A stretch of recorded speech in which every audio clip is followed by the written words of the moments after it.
안녕하세요. 사연 왔어요 톡톡입니다. 구독과 좋아요, 알림 설정 꼭 부탁드립니다. 그럼 오늘의 이야기 시작해 보겠습니다. 벌써 며칠째 너무 속상해서 밥도 먹지 않고 물도 먹지 않고 알아 누워만 있습니다.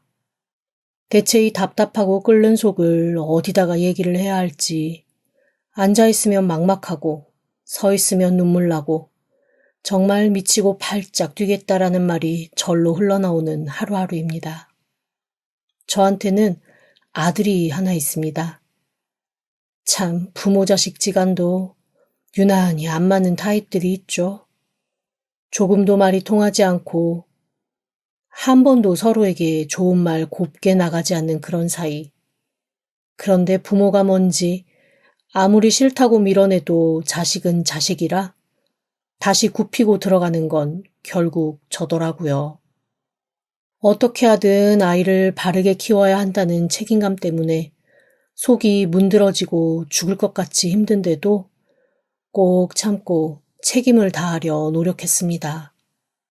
그런데 성인이 되자마자 제 아들 저한테 딱 이 한마디 하더라고요. 그동안 자기가 참고 사느라 너무 힘들었으니 앞으로는 서로 남처럼 살자고요. 그때도 사실은 마음이 무너져서 몹시도 힘들었습니다. 이렇게 얘기하면 남들은 저한테 혹시 아이한테 잘못했던 엄마냐 아니면 학대했냐 이렇게 묻습니다. 하지만 저 정말 아이에게 손 하나 댄 적 없고 제 모든 삶이 아들의 성장과 교육에 맞춰져 있다고 해도 과언이 아닌 삶을 살았습니다. 아이가 중학교 1학년 때 애아빠가 세상을 떠난 후 저한테는 오직 하나, 이 아이를 제대로 된 하나의 인간으로 만들어내야 한다는 거, 그거밖에는 제게 남은 게 없었어요. 한 번도 아이가 배우고 싶어 하는 거 안 가르친 적 없었고, 아이에게 필요한 것 못 해준 적 없었습니다. 물론 다른 집처럼 일찍부터 해외를 보내 유학을 시켜준다던가 그런 건 못했죠. 그런데 정말 솔직히 말하면 돈이 있어도 그런 거를 할 수 있을 만큼 아이가 공부를 잘했거나 능력이 있는 건 아니었습니다. 오죽하면 주변 사람들, 아이의 친할머니조차도 그냥 건강하게 자라다가 고등학교만 졸업해도 소원이 없다라고 할 정도였으니까요. 어렸을 때부터 동네에서 아주 내놓은 말썽꾸러기, 장난꾸러기, 사고뭉치였거든요. 그래서 저는 솔직히 아이가 큰 사고 치지 않고 고등학교를 졸업해서 대학교에 간 것만으로도 제 할 일은 다 했다고 생각을 했습니다. 그런데 뭐가 그렇게 분하고 서운한 게 많았는지 딱 대학교 가자마자 저한테 무슨 맡겨놓은 돈이라도 있는 듯 한 달에 얼마의 용돈을 내놔라. 그리고 자기 삶에 참견하지 마라. 학교 앞에 어느 정도 수준의 집을 구해달라. 명령하듯 얘기를 하더라고요. 아이를 키우면서 그때 처음으로 아이에게 그거는 못 해준다, 안 된다라는 얘기를 냉철하게 했습니다. 얼마나 펄펄 뛰면서 고래고래 소리를 질러대는지 이거 이러다가 뉴스에만 나오는 자식한테 맞아 죽은 엄마가 내가 되는 게 아닌가라는 두려움이 밀려올 정도였죠. 다행히 아이의 친할아버지가 그 정도까지는 마지막으로 죽기 전에 손주한테 주는 선물이다 생각하고 해줄 수 있다고 하며 자취방을 하나 구해주셨습니다. 하지만 그 이상은 더 이상 바라지 말라고 냉정하게 말씀하시더라고요. 그렇게 저는 아이가 대학을 졸업했는지 어쨌는지도 모르게 자식이 있는지도 없는지도 모르는 몇 년을 보냈습니다. 중간에 군대 간다고 연락 한 번 오고 군대 갔다가도 휴가 나와서 무슨 사고를 쳤는지 합의금 좀 빌려달라고 연락이 한 번 왔더라고요. 그거 외에는 그 어떤 연락도 하지 않고 제 연락도 받지 않는 게 제 아들입니다. 그런데 몇 년 전부터 제 아들이 저한테 자꾸만 먼저 연락도 하고 안부도 묻고 같이 밥도 먹자 하고 그러는 거예요. 처음에는 이 아이가 뭔가 바라는 게 있나? 아니면 진짜로 뒤늦게 철이 든 건가? 어리둥절하기만 했습니다. 평생 저한테 다정하게 말 한마디 안 걸던 아이가 그렇게 사근사근 같이 시간을 보내자고 하니 제가 당황스러울 만도 하지 않겠어요. 그런데 얼마 전 저는 아들이 왜 저한테 그렇게 사근사근하게 굴었는지를 알게 되었습니다. 남편이 죽으면서 남긴 재산이 조금 있거든요. 많지는 않습니다. 하지만 젊은 사람이 남들한테 손 벌리지 않고 넉넉하게 시작해서 인생을 꾸릴 정도의 재산은 돼요. 그 재산은 아이가 성인이 되기 전에 남편이 세상을 떠났으니 다 저한테로 와 있는 상태였거든요. 그런데 자기 아빠의 재산을 자기도 좀 받아야겠다는 얘기를 갑자기 하는 겁니다. 너, 그게 무슨 말이야? 아빠 재산이 따로 어딨어? 네 아빠랑 나랑 공동으로 일군 재산이고 멀쩡히 내가 살아있는데 그 재산을 달라는 말이 무슨 말이야? 아이, 그러니까 유산만 미리 분배해주면 인연 끊고 살아주겠다니까요. 아니, 인연을 끊고 살아주는 게 문제가 아니고 나는 너랑 인연을 끊을 생각이 없다고. 그리고 내가 이렇게 아직 멀쩡히 살아있고 내가 앞으로 어떻게 될지 모르는데 무슨 유산을 먼저 줘. 진짜 맑게 더럽게 못 알아듣네. 그냥 돈을 달라고. 나 좀 편하게 살게. 나도 좀 살아야 될 거 아니야. 너 무슨 일 있어? 또 사고 쳤어? 대체 얼마가 필요한 건데? 그냥 뭐 대충 이 집 판 돈 줘요. 이 집 팔면 그래도 한 5, 6억은 나오잖아. 그거 주면 되겠네. 아니, 그게 무슨 애 이름이야? 그리고 집 팔아 넣어주면 나는 어떻게 하라고? 대충 아무데나 들어가서 살아요. 어차피 살림도 많지 않은데 어디 쪽박 같은 데 들어가서 살면 되잖아. 그 말을 듣는데 기가 딱 막혔습니다. 그래서 제가 말도 안 되는 소리라고, 그런 소리 할 거면 다시는 찾아오지도 말라고 버럭 소리를 지르며 내보냈습니다. 하지만 아이는 정말 끈질기게 저한테 찾아와서 계속 돈을 요구했습니다. 이렇게까지 버럭버럭 화를 내며 저한테 얘기하는 걸 보니 이거는 뭔가 어디서 협박을 받고 있거나 아니면 뭔가 좀 큰일이 난 게 아닌가 싶은 생각이 문득 들었습니다. 그래서 제가 물어봤죠. 대체 그 돈이 왜 필요한 거냐고요.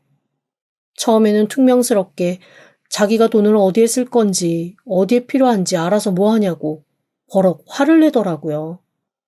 하지만 제가 정확하게 말하지 않으면 한 푼도 줄 수 없다라고 했더니 그제서야 잔뜩 얼굴을 찌푸린 채로 이렇게 말하는 겁니다. 결혼하라고. 그런데 여자 쪽 집이 좀 산단 말이야. 내가 너무 꿀려가지고 결혼을 할 수가 없어. 그래서 결혼하는데 그 돈이 다 필요해? 너 결혼시키려고 모아둔 거 있어. 많지는 않아도 얼추 근방에 작은 전셋집 하나는 쪽팔리게 어떻게 전셋집을 살아. 진짜. 그냥 내가 평생 괴롭히는 걸 택하던가 아니면 돈 주던가 둘 중 하나 택하라고. 너 결혼하면 엄마 안 볼 거야? 안 볼 건데? 내 소중한 마누라한테 시집살이 시킬 일 있어? 안 볼 거야. 결혼하면 안 만날 거라고. 어이가 없었습니다.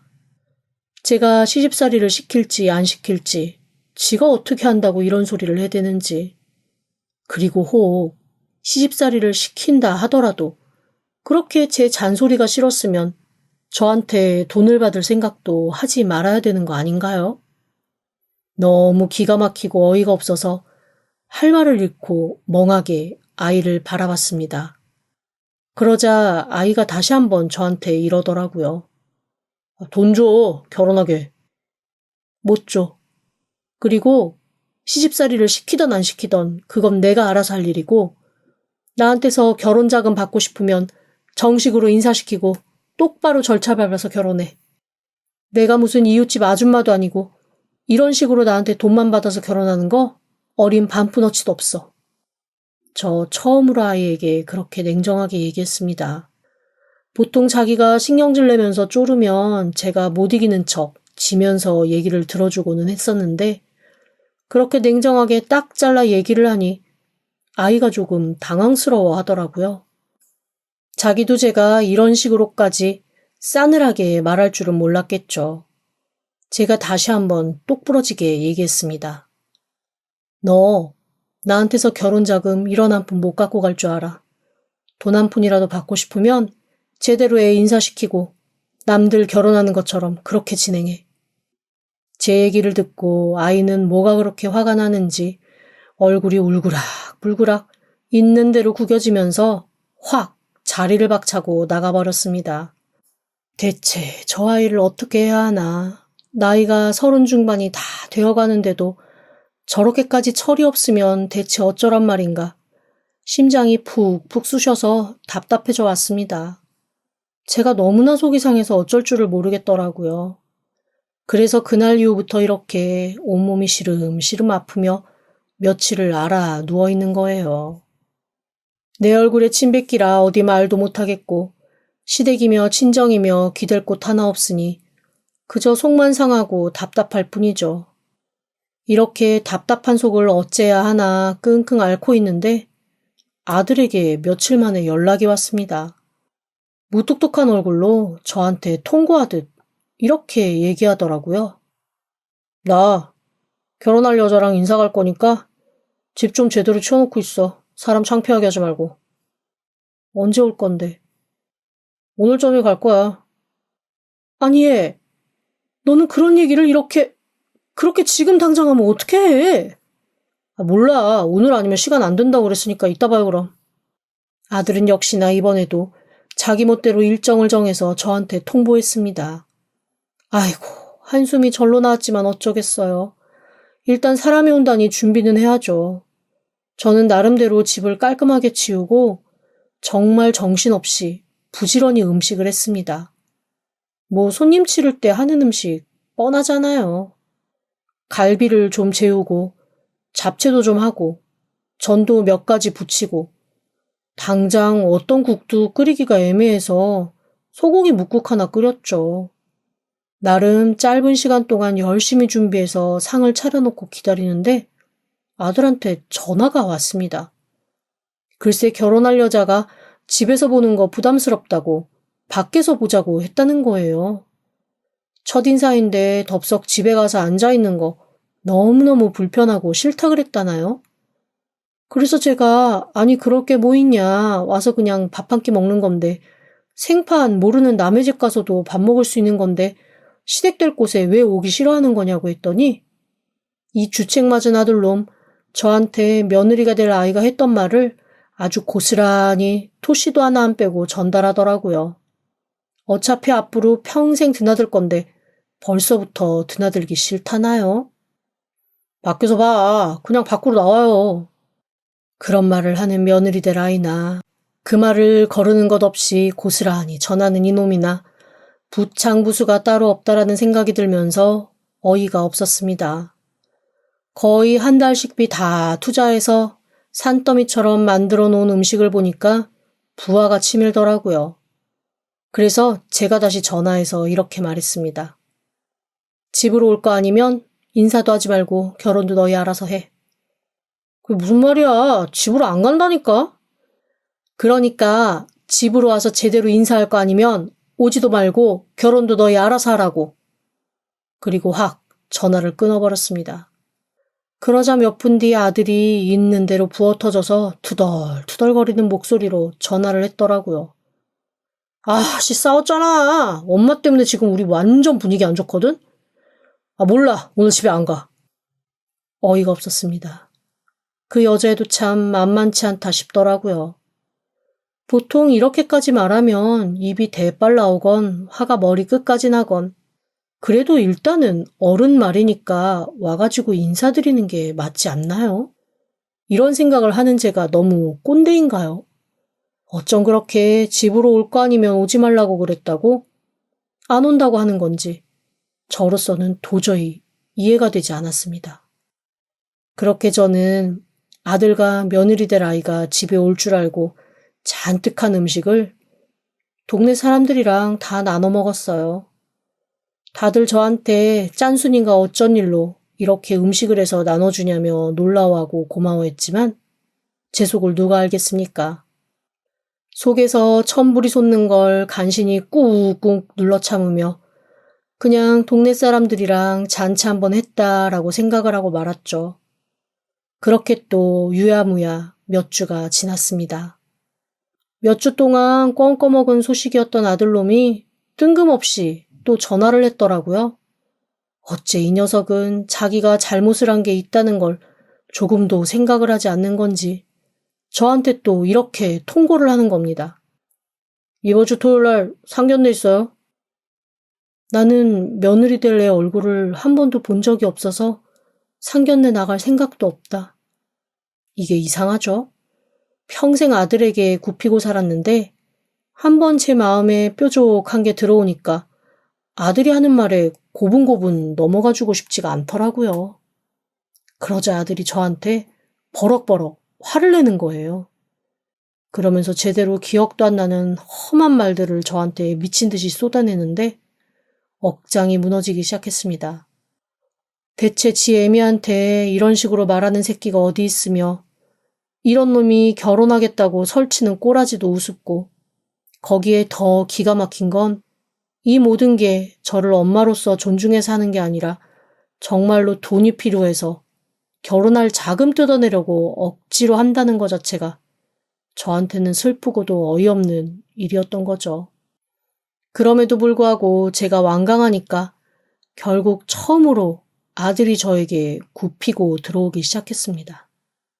아, 그냥 제발 좀 와줘. 어? 제발 좀 와달라고. 나 안 그럼 다른 사람 고용이라도 해? 뭐? 고용? 요즘에는 엄마도 다 고용한다고 하더라. 그렇게 시작된 저와 아들의 말싸움은 1시간을 넘게 이어졌습니다. 하지만 결국 지는 건 저였죠. 어쩌겠어요. 제가 져줘야죠. 자식이 결혼 앞두고 예민해져 있는데 언제까지 기싸움하면서 내 자식 다른 집에 기죽일 수는 없잖아요. 그 마음에 정말 심정은 거지 같았지만 꼭 참고 상견례에 나가기로 했습니다. 그래도 상견례 전에 며느리 될 애 얼굴은 봐야 하지 않겠니? 그랬더니 아들놈도 그건 그렇다고 생각을 했는지 다음날 정말로 입이 대빨 나온 여자 하나를 데리고 왔더라고요. 안녕하세요 하고 앉아있는데 참 기도 안 막혔습니다. 그 와중에 아들놈은 뭐가 그렇게 기죽은 게 많은지 벌벌 떨면서 계속 지 마누라 될 애 눈치 보느라고 정신이 없더라고요. 제가 뭐만 내우려고 하면 괜찮다고 필요 없다고 나가서 먹을 거라고 거절하고 누가 봐도 그냥 얼굴 보러 오라고 해 그랬으니까 정말로 얼굴 한번 들이밀러 온 그런 얼굴이었습니다. 그래도 뭔가 대화는 해야 할 것 같아서 제가 뭐 하는 사람인지를 슬그머니 물었더니 퉁명스럽게 이렇게 얘기하는 거 있죠. 그냥 회사 다녀요. 결혼하면 그만두려고요. 아이고, 요즘에는 혼자 벌면 힘들다던데. 어머, 그래서 제가 자기 개발은 미루고 돈 벌어서 이 사람 편하게 해주라고요? 저희는 결혼해도 각자 삶은 각자가 알아서 살기로 했어요. 아우, 그런 얘기가 아니고 그래도 부부는 결혼하면 같은 목표를 가지고 같이 가는 그런 게 어딨어요. 그냥 서로 마음 맞아서 같이 사는 건데 뭐. 재산까지 굳이 합칠 필요 있나요? 그리고 이 사람 재산 없는 거 알아요. 재산 합쳐봐야 저만 손해인데 제가 뭐하러 그러겠어요? 아, 너 정말 이것저것 뭐 아무것도 안 두신다고 그랬다면서요? 처음부터 그렇게 아들 굽히는 결혼시키려고 작정하셨으면 저한테도 더 바라는 거 없으셔야죠. 그제야 그렇게 뚱하게 입 내밀고 앉아 있었던 거며 집으로 한번 인사를 오라고 했는데도 끝까지 안 왔던 이유를 알 수 있었습니다. 아들 녀석이 저한테 재산 미리 달라는 거, 제가 거절한 거, 그걸 다 알고 있었던 거고 그것 때문에 아들놈 기가 죽어 있었던 거죠. 그런데 참 씁쓸하더라고요. 서로 그래도 호감 있고 좋아서 하는 결혼일 텐데 재산을 주고 안 줘고가 처음부터 저렇게 입 대빨래 밀고 고개 돌리고 앉아 있어야 되는 이유가 되나 싶은 것이 속상했습니다. 그냥 차라리 주고 애 마음이나 편하게 해줄 걸 그랬나라는 생각과 함께 복잡하게 얽혀들었습니다. 하지만 지금 와서 제가 그 눈치 보면서 재산 줄 테니까 기분 풀어라, 얼굴 풀어라, 둘이 다정하게 잘 살기만 하면 된다. 이런 얘기하는 건 정말 싫더라고요. 그래서 그냥 저도 모르는 척 너는 그래라, 나는 끝까지 내 길 고수하겠다 하는 마음이었죠. 결국 그날 며느리 될 아이는 차 한 잔도 한 모금 마실까 말까 컵만 들었다 놨다 하다가 집에 들어온 지 1시간도 되지 않아 아들과 나가버렸습니다. 마치 빚쟁이가 쫓아오는 것처럼 꽁지 빠지게 쏜살같이 뛰쳐나가고 제 못난 아들놈은 허겁지겁 신발도 제대로 못 신고 쫓아나가더라고요. 아이고, 저 한심한 놈을 대체 어떻게 하나 싶다가도 그래도 저건 내가 키웠지 라는 생각에 혼자 또 소갈이가 시작되었습니다. 그 이후에 아들의 결혼에 저는 조금도 관여하지 못했어요. 한 가지 그래도 조금 다행이었던 건 상견례에서 만난 사돈들이 그렇게까지 아나무인인 사람들은 아닌 것 같다는 느낌이었습니다. 아들놈이 저 말고 다른 사람한테는 참 잘하거든요. 무슨 이중인격자처럼 저한테만 온갖 치부 다 드러내고 다른 사람들한테는 세상 선하고 착한, 한마디로 없이 살지만 건실한 그런 청년인 척을 참 잘합니다. 사돈 어르신이 저한테 그러시더라고요. 자기는 어렸을 때부터 가난하게 살았다고 자수성가한 타입이라 혼자 이렇게 열심히 사는 사람, 이것저것 많이 쥐고 태어난 사람보다 노력하는 사람을 훨씬 더 크게 인정한다라면서 저한테 이렇게 말씀하셨습니다. 조금만 노력하는 게 보이면 저희 집에서 충분히 지원하고 잘 돌볼 테니 너무 근심 걱정하지 마시죠. 말씀만이라도 감사합니다. 제가 혼자 키우면서 부족한 게 많았습니다. 부디 많이 아껴주세요. 아닙니다. 저희 딸이야말로 어렸을 때부터 귀하게만 키워서 아이가 많이 부족합니다. 잘 부탁드립니다. 제가 걱정했던 거와 달리 상견례는 의외로 훈훈하게 마무리가 되었습니다. 문제는 결혼 후였어요. 결혼하고 한 6개월, 1년 정도는 그래도 둘이 적당히 잘 사는 것 같더니 그 다음부터는 하루가 멀다 하고 싸움박질하는 소리가 제 귀에 들려오기 시작했습니다. 왜냐하면 그렇게 부부싸움하고 나면 아들놈이 있는 대로 술에 취해 저한테 그 돈이 아까워 그렇게 끼고 있느라고 자기를 이렇게 기죽게 살게 만든다며 있는 대로 패악을 부리고 소리소리를 지르곤 했거든요. 아마 아들이 벌어오는 돈이 성에 차지 않으면 며느라이가 그렇게 속을 득득 긁는 모양이었습니다. 그런데 그럴수록 저는 더 마음이 싸늘하게 식기 시작했습니다.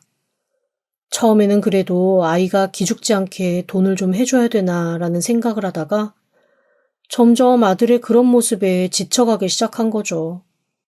그래서 어느 순간 아들이 전화하면 받지도 않고 집으로 온다 해도 오지 말라 하고 그냥 제 나름대로의 삶을 살아나가기 시작했어요. 이렇게 집에만 있고 간간히 소일거리나 하다가는 저도 이래저래 마음이 더 힘들어지고 정신적으로 피폐해질 것 같아서 학원도 다니기 시작했습니다. 요즘에 문화센터에 제 나이의 사람들이 할 만한 과목들이 많더라고요. 평소 그리고 싶었던 그림도 그리고 오카리나라는 악기도 한번 배워보고 중고 사진기도 하나 사서 다 같이 사진도 찍으러 다니는 사진 동호회에도 들었습니다. 그렇게 하루하루 스케줄이 있고 바쁘다 보니까 어느새 아들 며느리 생각은 제 안중에도 없게 되더라고요.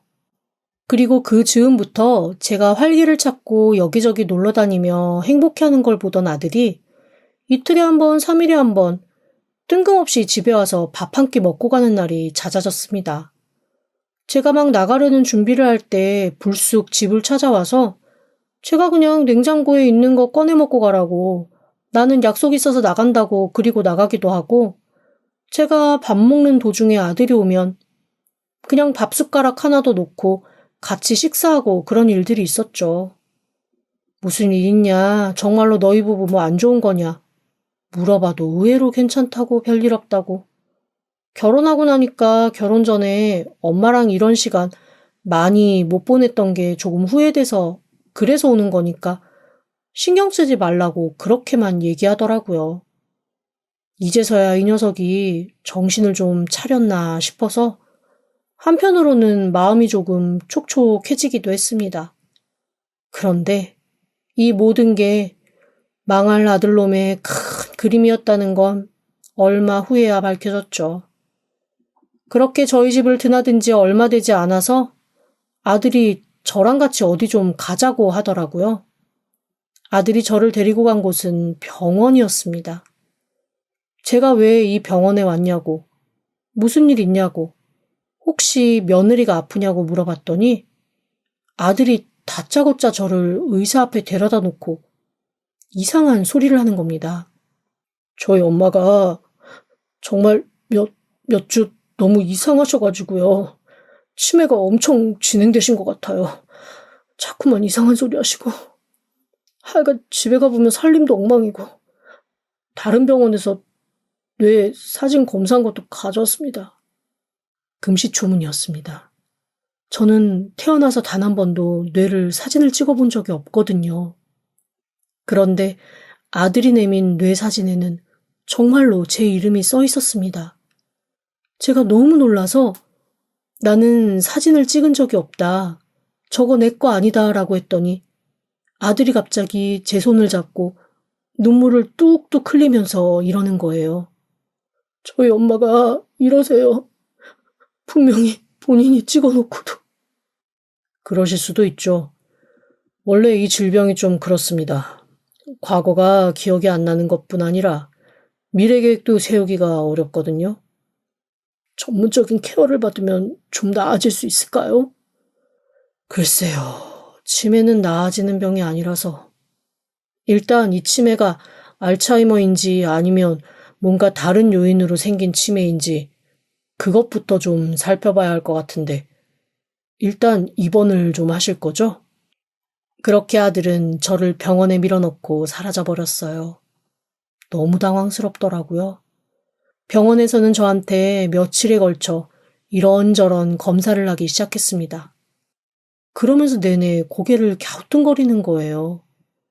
아무리 봐도 제 뇌가 치매 환자의 뇌가 아닌 거죠. 그제서야 병원에서 뭔가 심각한 게 깨달아졌는지 여기저기 연락을 하고 확인을 하기 시작했습니다. 그 결과 저는 놀라운 사실을 알게 되었습니다. 아들이랑 며느리가 짜고 저를 치매 환자로 만들려던 거였죠. 그걸 어떻게 알게 됐냐면 얼마 전에 폐원한 병원이 하나 있는데 그 병원에서 가지고 있던 치매 환자 데이터가 다량으로 분실된 사건이 있었다고 했습니다. 그런데 그 분실된 결과지 중에 하나가 제 이름을 달고 그 병원에 온 거였어요. 이미 병원이 폐원이 되었으니 관리할 수 있는 시스템도 없어지고 분실된 거를 처리할 만한 담당자도 없어서 그 결과지 자체가 공중에 둥 떴었던 모양입니다. 그걸 어떻게 입수했는지는 모르겠지만 여하튼 제 결과지처럼 완벽하게 탈바꿈해서 저를 치매 환자로 이 병원에 넣으려고 했던 거예요. 병원에서는 너무 어이없어 하더라고요. 저도 당연히 어이가 없었죠. 그러면서 병원에서 이렇게 얘기를 했습니다. 지금으로서는 아들도 연락이 안 되고 자기네들이 해줄 수 있는 건 그냥 제가 개인 의지로 퇴원을 하겠다 하면 퇴원을 시켜주는 거, 그게 본인들이 해줄 수 있는 거라고 했습니다. 저는 당연히 퇴원을 하겠다고 했죠. 그렇게 어이없는 3일간의 해프닝을 거치고 집으로 돌아왔을 때 제 앞에는 더욱 황당한 일이 벌어져 있었습니다. 제 집이 온통 다 뒤져진 채 엉망진창이 되어 있더라고요. 처음에는 도둑이 든 줄 알았습니다. 금 붙이며 각종 통장의 도장까지 싹 사라졌으니까요. 게다가 인감과 주민등록증까지 하나도 남아있는 게 없었습니다. 이거 무슨 일이 단단히 났다 싶어 일단 경찰에 연락을 했죠. 경찰에서는 곧 찾아와 함께 수사에 들어갔습니다. 그러면서 밝혀지는 기막힌 상황들에 저는 점점 할 말을 잊어갔습니다. 제 아들이 병원에서 하는 연락을 못 받았던 이유가 있더라고요. 보험 사기를 치려다가 걸리는 바람에 지금 경찰서에서 피의자 신분으로 조사를 받고 있어서 연락이 안 됐던 거였습니다. 그리고 더 기가 막힌 건 며느리도 공범이었다는 거예요. 그 둘이 저 모르게 제 앞으로 거액의 사망보험을 들어놨더라고요. 보통 그런 보험을 들면 대리인이 들더라도 본인한테 확인이 오지 않냐라고 했더니 그 확인하는 전화를 며느리 번호로 해놓은 겁니다. 이미 제 주민증이며 뭐며 다 갖고 있으니 물어보는 말에 술술 대답을 했겠죠. 그렇게 보험을 들어놓고 저를 병원에 넣어둔 거였습니다. 병원에 있는 동안 집도 팔고 재산도 다 빼돌리려고 한 모양이더라고요. 자칫 잘못했으면 알거지가 될 판에 그놈이 다른 보험 사기 치다가 걸려서 조사받는 게 신의 한 수였던 셈입니다. 이쯤 되니 더 이상 제가 참을 이유가 없다라는 생각이 들었습니다. 그래서 조사받고 있는 아들과 며느리를 찾아가서 서류 한 장을 내밀었습니다. 반성하는 빛 일도 없이 뚱하게 저를 내리깔아보던 둘이서 그 서류를 보고 눈이 휘둥그레지며 저한테 묻더라고요. 이게 무슨 말이에요? 이게 무슨 소리야 대체? 너 내 아들 아니라고. 그러니까 이게 무슨 말이냐고. 아들이 버럭 화를 내는 앞에서 저는 차분하게 설명을 시작했습니다. 네, 이 아이 제 아들이 아니에요. 여기에는 돌아가신 저희 시어머니 시아버지 그리고 제 남편과 굳게 한 약속 하나가 있습니다. 오래전 저와 남편은 남편의 건강 때문에 아이를 낳지 않기로 약속을 하고 결혼을 했습니다. 너무 몸이 약했던 둘째 아들, 성인이 된 것만 해도 감사하고 결혼하는 것만 해도 감지덕지했던 시부모님은 어차피 첫째 시아주버님한테 아들이 하나 있었기 때문에 저희한테는 자식 필요 없다고, 그냥 너희만 잘 살면 된다고 아이 안 낳는 거 흔쾌히 허락하셨었거든요.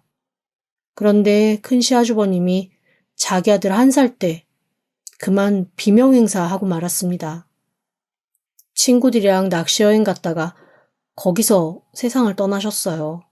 당시 형님은 자기랑 보내는 시간보다 낚시를 더 좋아했던 자기 남편한테 있는 대로 불만 있는 상태에다가 산후 우울증으로 엄청 힘들게 고생하고 있을 때여서 자기는 이 집안도 지긋지긋하고 이 집안 씨도 지긋지긋하다며 1살도 안 된 조카아이를 두고 야반도주를 해버리고 말았습니다.